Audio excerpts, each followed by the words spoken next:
En 1847, dans les profondeurs sauvages, des montagnes des Appalaches, un bûcheron a fait une découverte, qui allait changer sa vision de la nature, pour toujours.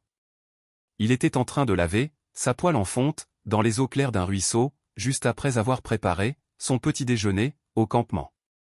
Les cendres de son feu de bois se sont mélangées à la graisse de bacon brûlante, et sont tombées, doucement, dans l'eau qui coulait à ses pieds. En quelques minutes, seulement, il a remarqué quelque chose d'étrange, quelque chose d'inexplicable, qui se produisait, juste là, sous ses yeux. Des achigans à petite bouche ont commencé à se rassembler, autour de l'endroit précis, où les cendres s'étaient déposées, sur le fond sablonneux. Les poissons arrivaient, de l'amont et de l'aval, convergeant tous, vers cette unique petite zone, comme s'ils étaient hypnotisés. Il n'avait jamais rien vu de tel, en 20 ans de pêche, dans ces cours d'eau de montagne. Ce bûcheron a passé le reste de sa vie à perfectionner une technique que l'industrie de la pêche a fini par enterrer très profondément. Une technique si redoutablement efficace que les organisateurs de tournois ont fini par l'interdire, purement et simplement, de la compétition. Et aujourd'hui, je vais t'enseigner absolument tout ce qu'il y a à savoir sur ce secret bien gardé. L'ingrédient magique est quelque chose que tu jettes à la poubelle à chaque fois que tu fais un barbecue dans ton jardin. La cendre de bois. Cette poudre grise qui repose au fond de ton foyer au moment même où je te parle. Les anciens, dans les vallées reculées, connaissaient cette astuce depuis des générations, bien avant nous. Ils ne gaspillaient jamais une seule poignée de cendre parce qu'ils comprenaient son véritable pouvoir caché. Chaque feu de camp, chaque poêle à bois, chaque cheminée, produisait pour eux un attractant de pêche totalement gratuit et incroyablement puissant. Et l'industrie de la pêche s'est assurée que ce savoir reste enfoui dans les méandres de l'histoire. Car si chaque pêcheur connaissait cette astuce, les rayons des magasins de sport seraient vides pour toujours. Je m'appelle Earl Davison, et c'est ce que je poursuis depuis maintenant 40 ans. Cette connaissance, que les boutiques de matériel espèrent que tu ne découvriras jamais de toute ta vie. J'ai appris cela, pour la première fois, d'un vieil homme, nommé Walter, dans les collines de Virginie occidentale. Walter avait 83 ans, et il pêchait, depuis qu'il savait marcher, sur ses 2 jambes. Je l'ai regardé attraper plus de poissons, en un seul après-midi, que je n'en avais attrapé, en une semaine entière. Son secret était une petite boîte de café, remplie de cette poudre grise, et un bocal de saindoux, mélangé à l'intérieur. Il roulait de petites boules de cendre et de graisse entre ses mains calleuses et usées par le temps. Puis, il les lançait dans le ruisseau, environ 3 mètres en amont de l'endroit où il posait sa ligne. À chaque fois, les poissons venaient à lui, comme s'il faisait sonner une cloche de dîner sous l'eau.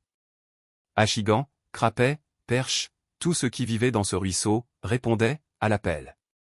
Je l'ai supplié de m'apprendre, et il m'a raconté que son grand-père lui avait enseigné cela pendant la Grande Dépression. À cette époque, les gens n'avaient rien pour acheter des appâts, mais ils avaient beaucoup de cendres de bois provenant du poêle. Ils ont transformé des déchets en l'attractant de pêche le plus efficace que la nature ait jamais produit. Bienvenue, ici, nous récupérons le savoir de la pêche que l'industrie a enterré pour protéger ses marges de profit. Cette technique de la cendre de bois n'est qu'un des nombreux secrets que les anciens gardaient jalousement. J'ai rassemblé tout ce que l'industrie ne veut pas que tu saches dans un manuel de pêche interdit.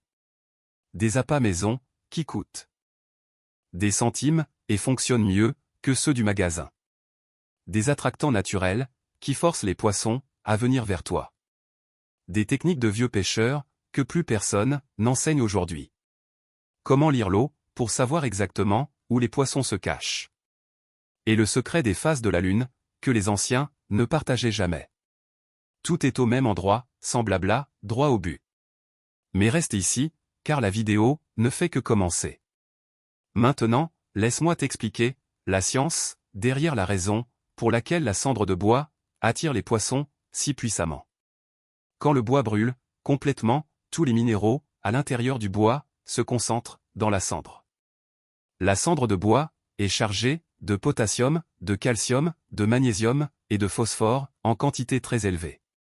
Quand ces minéraux entrent en contact avec l'eau, ils se dissolvent rapidement et modifient la chimie locale. Le pH de l'eau devient légèrement alcalin, dans un petit rayon, autour du dépôt de cendres. Ce changement de pH déclenche une réaction en chaîne, qui commence, au niveau microscopique, sous la surface. Les micro-organismes, et les larves d'insectes, qui vivent dans les sédiments, deviennent soudainement, extrêmement actifs. Ils remontent, vers la surface, et commencent à se multiplier, dans cette colonne d'eau, enrichie en minéraux. Les petits poissons fourrages détectent cette explosion de nourriture, et se précipitent, dans la zone, pour se nourrir des larves. Et là, où il y a des poissons fourrages, les prédateurs suivent, en quelques minutes, à chaque fois. Les achigans détectent les vibrations des petits poissons, grâce à leurs lignes latérales. Les silures détectent les acides aminés, libérés par l'activité biologique, depuis très loin. Les perches et les crapets se déplacent, pour manger les micro-organismes, remués par la cendre. Mais il y a un deuxième mécanisme, que le vieux Walter m'a appris, et dont personne d'autre ne parle aujourd'hui. Quand tu mélanges la cendre de bois avec de la graisse animale, cela crée un savon naturel rudimentaire dans l'eau. Ce savon libère des acides gras de manière lente et régulière sur une longue période. Ces acides gras imitent l'odeur de la matière organique en décomposition que les poissons associent immédiatement à la nourriture. Tu obtiens donc une double attaque qui se produit simultanément dans la même zone. Les minéraux attirent par le bas en activant la chaîne alimentaire au niveau du sol. Et les acides gras attirent par l'odeur en imitant une source de nourriture naturelle. Aucun attractant acheté en magasin ne peut reproduire ces deux mécanismes en même temps.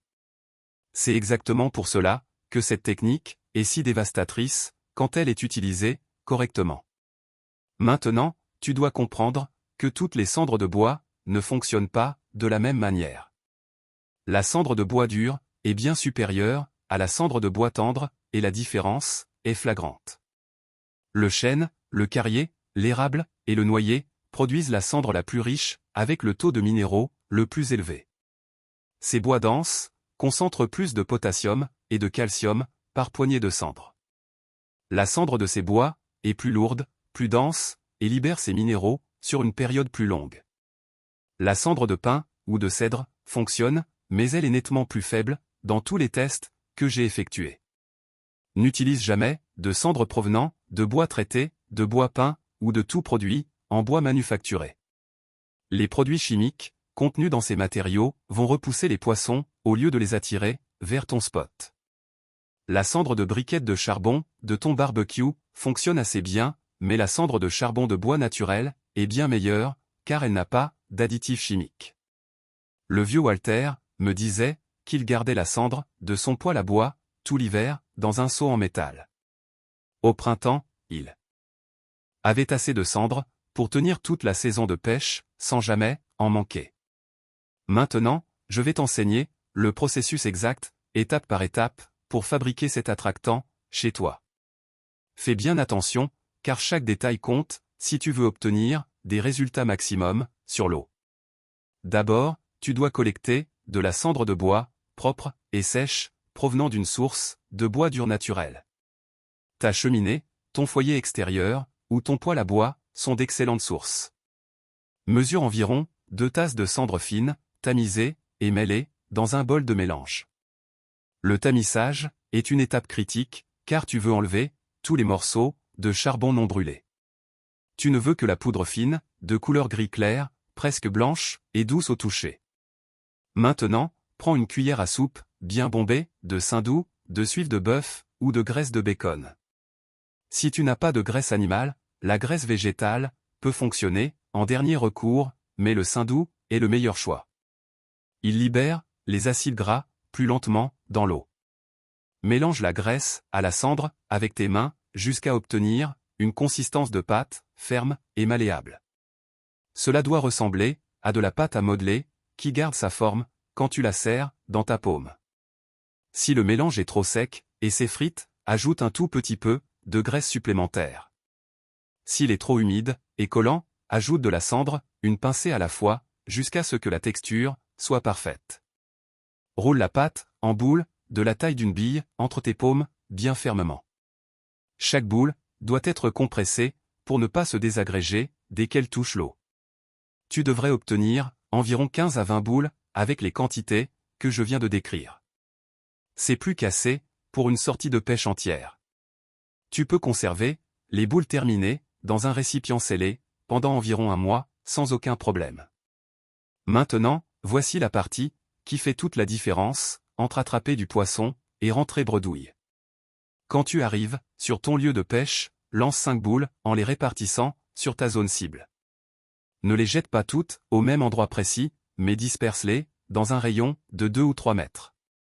Le but est de créer une zone d'attraction large le long des structures du fond. Attends au moins 15 à 20 minutes avant de lancer ta ligne dans la zone traitée. La cendre a besoin de temps pour se dissoudre et commencer la réaction chimique qui attire les poissons. Tu remarqueras que l'eau devient légèrement trouble là où les boules ont atterri, et c'est tout à fait normal. Ce sont les minéraux qui se dissolvent et qui commencent à modifier l'environnement local, comme prévu. Quand tu lances ta ligne, utilise l'appât que tu préfères, sans rien changer à tes habitudes. Vers de terre, vif, maïs, bouillette ou thon leur favori, tout fonctionnera beaucoup mieux. La cendre ne remplace pas ton appât, elle amplifie son efficacité par 100 très facilement. C'est comme si tu installais une enseigne lumineuse sous l'eau qui disait « Nourriture gratuite, juste ici ». Les poissons arrivent, attirés par la cendre, et trouvent ton appât, qui les attend, au milieu de la zone. Toutes les heures, environ, lance 3 boules supplémentaires, pour maintenir la zone d'attraction active. Dans les eaux courantes, comme un ruisseau ou une rivière, lance les boules légèrement en amont de ta position. Le courant transportera les minéraux dissous vers l'aval, juste devant, là où se trouve ton appât. En eau calme, comme un étang ou un lac, lance les boules aussi près que possible de ton appât. Cette méthode fonctionne incroyablement bien sur le silure, l'achigan et la carpe, partout. Les perches répondent fortement, car elles se nourrissent des larves que la cendre agite rapidement. Le sandre et le brochet arrivent parce que le rassemblement de petits poissons crée une opportunité de chasse irrésistible. Même les truites, dans les ruisseaux de montagne, réagissent au changement de pH, car elles y sont extrêmement sensibles. En résumé, si ça nage dans l'eau douce, cette technique l'attirera vers ton spot. Maintenant, je dois te dire pourquoi l'industrie de la pêche a gardé cela enterré pendant des décennies. La réponse est douloureuse, mais c'est la vérité que personne dans ce milieu ne veut admettre. L'industrie des attractants de pêche génère des centaines de millions de dollars chaque année.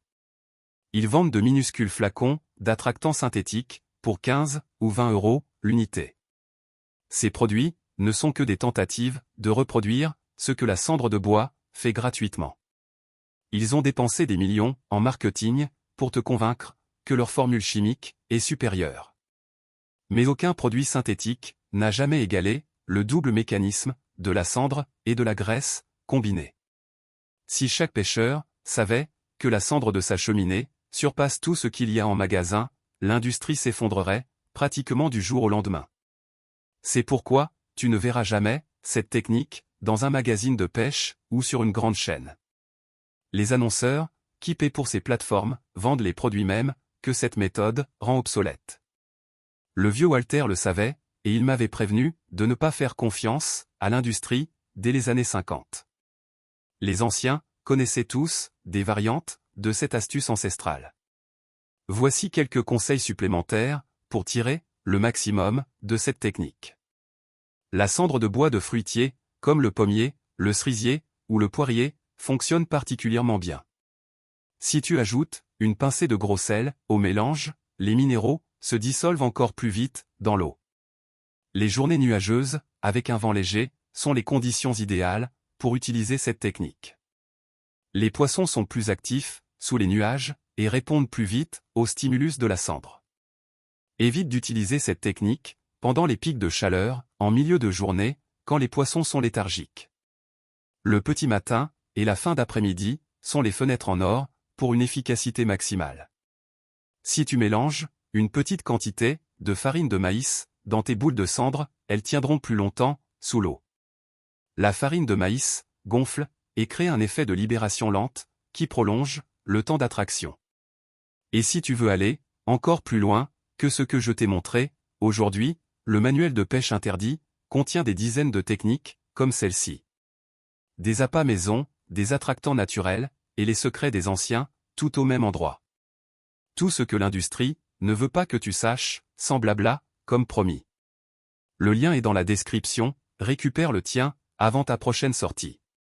Si ce savoir t'a aidé, aujourd'hui, abonne-toi, et active la cloche, dès maintenant. Laisse un commentaire, si ton grand-père, ou quelqu'un de ta famille, utilisait déjà la cendre, pour la pêche. Je suis certain, qu'il y a des familles, qui se souviennent encore, de ces méthodes, en silence. Ce savoir appartient au peuple, aux berges des rivières, et au feu de camp, de nos ancêtres. Aucune entreprise, n'a le droit d'enterrer, ce que des générations de pêcheurs, ont construit, de leurs propres mains. Pendant qu'ils vendent, des produits trop chers, nous pêchons, avec ce que le feu nous donne, tout à fait gratuitement. À la fin de la journée, celui qui remplit son panier, est celui, qui respecte les anciennes traditions. Bonne pêche, respecte l'eau, et pêche, comme les anciens, l'auraient voulu, pour toujours.